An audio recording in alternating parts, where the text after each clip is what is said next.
deutéragoniste est le second personnage le plus important d'un récit. Souvent doté d'une personnalité très différente de celle du protagoniste, il permet généralement d'avoir un autre point de vue sur l'histoire et les événements. Aki Hayakawa est le deutéragoniste de Chainsaw Man. Ce personnage est au premier abord l'archétype du rival ténébreux et taciturne. Cependant, Fujimoto, auteur de Chainsaw Man, nous fait vite comprendre qu'aucune rivalité n'existe entre Denji et lui. Les deux personnages ont bien un même but au début de l'histoire, ils ne sont cependant pas en compétition. Il est toutefois vrai qu'Aki n'échappe pas totalement à cet archétype. Il est, tout comme d'autres deutéragonistes, taciturne, mystérieux, associable. La raison derrière cette personnalité est cependant très intéressante. Aki est un personnage obsédé par la vengeance.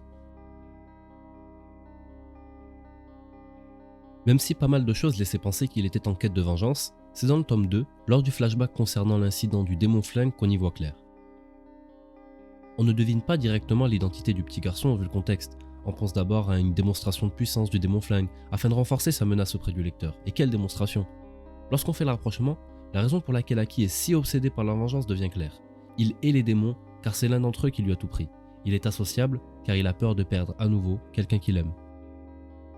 Le démon flingue a déjà pris à Aki tout ce qu'il avait, sa famille, son frère, mais ce n'est pas tout. Cette graine de vengeance qu'il a plantée en lui lui prendra aussi tout ce qu'il aura dans le futur. La vengeance va en effet pousser Aki à sacrifier énormément de choses, à commencer par sa jeunesse qu'il passera à chasser les démons. Aki sacrifiera aussi son futur, en contractant avec des démons lui raccourcissant son espérance de vie. Eh bien oui, à quoi bon vivre s'il est hanté par la constante idée d'avoir abandonné sa vengeance?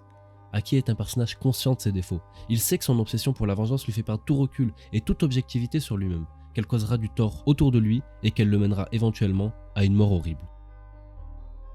Le premier choc dans la quête de vengeance d'Aki, c'est la mort de sa partenaire et amie Himeno. Fujimoto nous montre, via leurs interactions et des flashbacks, que ces deux personnages avaient une complicité et un attachement très fort l'un pour l'autre. Il est dit aussi clairement qu'Himeno avait des sentiments pour Aki. Malheureusement, obsédé par la vengeance et sûrement par la peur de perdre encore quelqu'un qu'il aime, Aki ne pouvait accepter ses sentiments.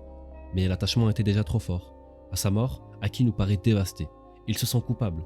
En feuilletant les lettres qu'Himeno avait laissées à sa sœur avant de mourir, Aki fut remémoré qu'il comptait beaucoup pour elle, qu'elle souhaitait à tout prix qu'il arrête d'être Devil Hunter, pour le protéger.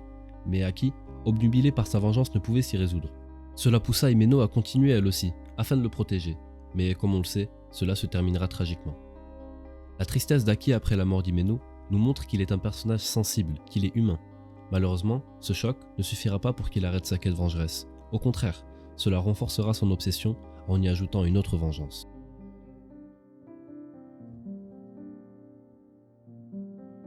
Depuis sa rencontre avec Denji et Power, on voit en Aki un rôle de grand frère. En effet, plusieurs scènes nous montrent une espèce d'affection qu'Aki commence à porter à notre duo préféré. Aki sauvera la vie de Denji plusieurs fois, bien que ce soit au début seulement par intérêt. Je pense que, à devoir s'occuper constamment de Denji et Power, les deux ont fini par prendre une petite place dans le cœur d'Aki. D'ailleurs, Denji donnera l'opportunité à Aki de récupérer son Easy Revenge face au démon sabre. Ridicule à souhait, la scène où les deux le torturent nous montre qu'Aki, malgré son masque de maturité, n'est encore qu'un adolescent.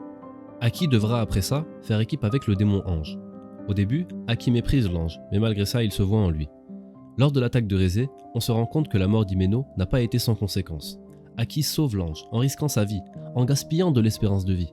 On a l'habitude de voir Aki risquer sa vie pour sa vengeance, mais ici, la raison est différente. Il le sauve car il en a marre de voir des gens mourir sous ses yeux, ses amis Devil Hunter, mais surtout Himeno.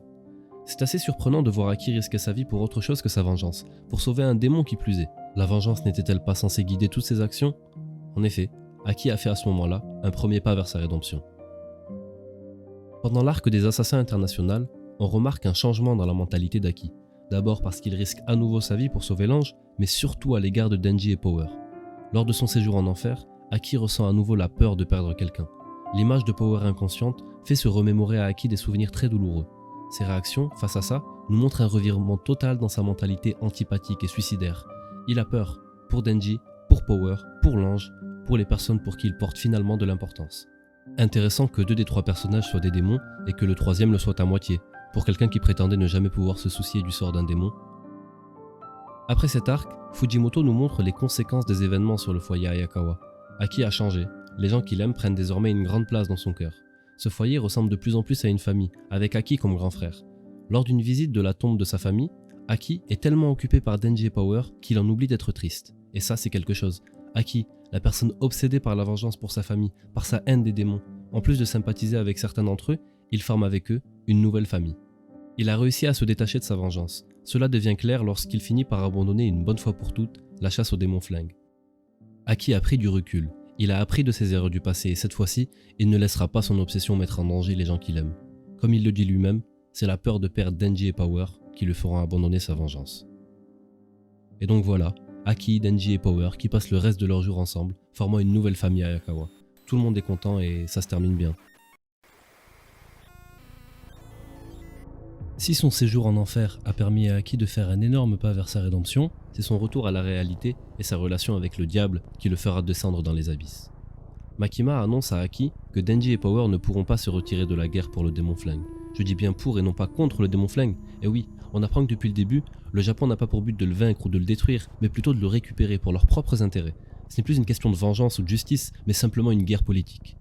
À l'idée de ce changement d'enjeu, Aki est choqué. Tout ce qu'il a fait jusqu'à présent ne servait à rien, le démon flingue est immortel, car il y aura toujours quelqu'un sur Terre pour l'utiliser. Malheureusement, cette descente aux enfers va continuer de s'accélérer. Son introspection sur sa vengeance est stoppée net lorsqu'Aki entrevoit les bribes de l'avenir, une vision d'horreur. Lui et Power mourront de la main de Denji. Comme un fantôme du passé, le démon du futur vient lui rappeler que ses actions ne sont pas sans conséquences et que ses sacrifices pèsent encore sur lui aujourd'hui. Mais comment ça, Denji qui tue Power et Aki, c'est impossible. On s'est tous posé cette question et Aki aussi a dû se la poser. Il n'a cependant pas eu le temps de trouver une réponse. À l'idée de sa potentielle mort, Aki pense à l'ange car encore une fois, il compte pour lui. Grâce à une lettre de recommandation, il lui donne l'opportunité de survivre. Celui-ci s'est cependant aussi attaché à Aki. Il décida alors de ne pas l'abandonner à son sort. C'est en allant exposer le problème à Makima qu'Aki et l'ange conversent. Pourquoi ne pas fuir jusqu'au bout du monde, Aki? Après tout, tu es libre. Eh bien non, Aki a des attaches maintenant. Denji, Power, Makima. Jusqu'à là, beaucoup d'entre vous s'étaient peut-être déjà fait la réflexion. Aki et Makima, ça sort un peu de nulle part comme amour, et puis ça a pas du tout été exploité. Lorsqu'Aki se pose enfin la question de pourquoi il aime Makima, c'est déjà trop tard. Le démon de la domination a déjà le contrôle sur lui. Aki se dévoile totalement face à Makima, nous montrant encore une fois à quel point Denji, Power et Ange comptent pour lui. Il est prêt à tout pour les sauver, à passer un contrat avec n'importe quel démon. On ne peut pas changer le futur, et ici le futur s'avère être le pire des scénarios possibles. Aki devient ce qu'il déteste le plus au monde, le démon flingue. Défiguré et incontrôlable, il s'en prend à ceux qu'il aime le plus au monde, Denji et Power. La façon dont Fujimoto a décidé de mettre en scène son combat face à Denji révèle du génie. Aki et Denji, enfants, s'amusant dans une bataille de boules de neige. Voir Denji devoir se battre contre la personne qu'il considérait comme quelqu'un de sa famille est déchirant. Sur cette planche, le visage de Denji est recouvert par la tronçonneuse, laissant au lecteur la tâche de deviner les expressions de Denji. Néanmoins, on comprend avec le contexte et la suite que c'est à ce moment-là que Denji a dû prendre l'une des décisions les plus dures de sa vie. C'est dans la fantaisie infantile d'Aki que le final a lieu, avec l'une de mes planches préférées du manga, le visage innocent d'Aki, remarquant pour la première fois les larmes sur le visage de son meilleur ami. Denji finit par achever Aki, le faisant retourner en enfance le jour de la mort de son frère et le laissant profiter du dernier moment avec lui. Comme dit en introduction, Aki est un personnage qui respecte, dans les grandes lignes en tout cas, l'archétype du deutéragoniste classique. Cependant, son arc narratif est mené à la perfection.